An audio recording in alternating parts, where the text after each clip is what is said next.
Kisah para pesohor di negeri ini yang bermain-main di kubangan kasus korupsi melengkapi ulah koruptor di sepanjang tahun 2013. Mulai dari politisi, birokrat, hingga maklar proyek pemerintah tertunduk di bawah ketuk palu hakim tipikor akibat ulahnya.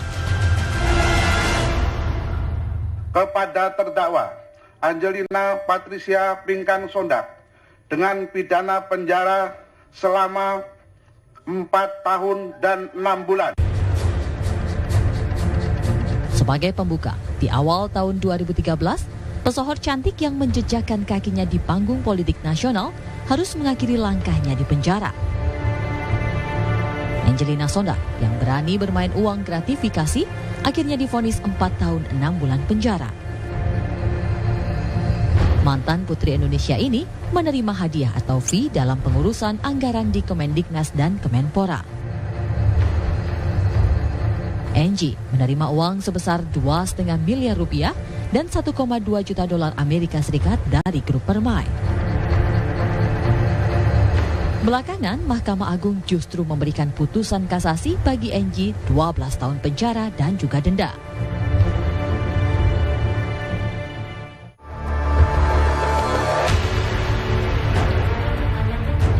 Mantan Dewan Pembina Partai Demokrat Harta Timur Daya menjadi sorotan pada Februari 2013. Setelah Pengadilan Tipikor Jakarta menjatuhkan vonis 2 tahun 8 bulan penjara dan denda 150 juta rupiah kepadanya. Pengusaha yang juga mantan Ketua Walubi ini terbukti melakukan korupsi bersama-sama dan berkelanjutan dengan memberikan uang senilai 3 miliar rupiah kepada Bupati Buol Amran Batalipu untuk kepengurusan izin usaha perkebunan sawit di Buol, Sulawesi Tengah.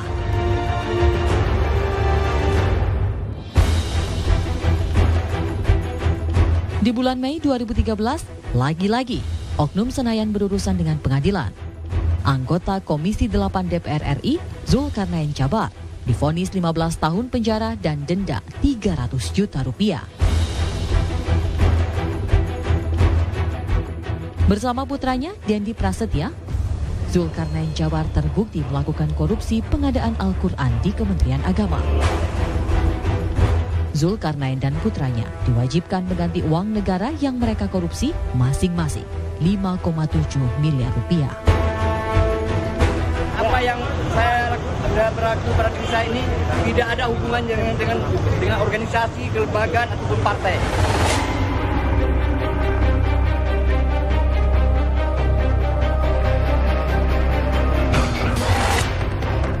Koruptor yang satu ini menorehkan jejak sejarah hitam bagi Korps Bayangkara.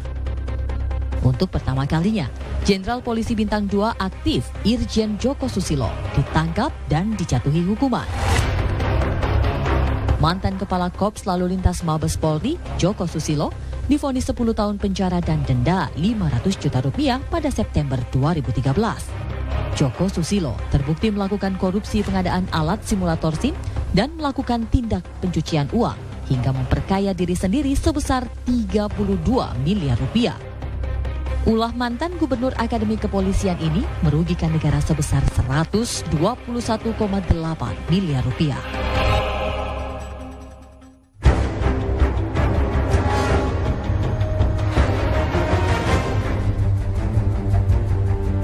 Oktober 2013, Majelis Hakim Pengadilan Tipikor menjatuhkan vonis kepada Waode Nur Hayati 6 tahun penjara dan denda 500 juta rupiah.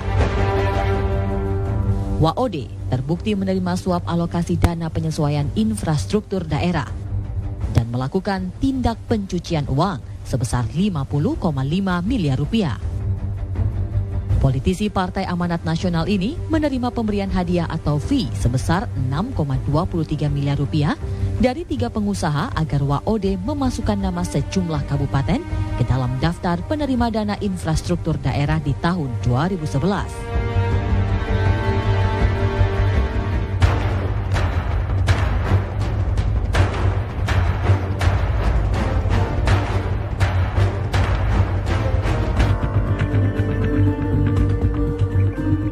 Bermain-main di proyek pemerintah, sosok yang satu ini rupanya mampu mengguncang bahtera Partai Keadilan Sejahtera. Ahmad Fatana. Pria asal Makassar, Sulawesi Selatan harus menerima vonis pengadilan Tipikor 14 tahun penjara dan denda 1 miliar rupiah. Ahmad Fatana terbukti menerima gratifikasi 1,3 miliar rupiah dari PT Indoguna Utama.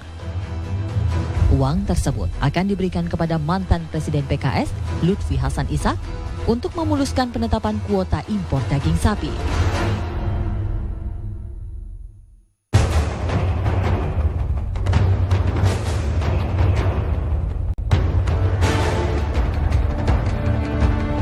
Dan bertepatan dengan Hari Anti Korupsi 9 Desember lalu, vonis bagi mantan Presiden PKS, Lutfi Hasan Ishak, memecahkan rekor vonis korupsi bagi politisi.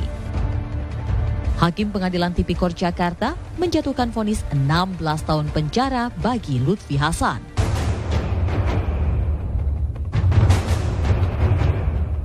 Vonis ini menjadi vonis hukuman penjara terlama di antara politikus yang tersangkut kasus korupsi.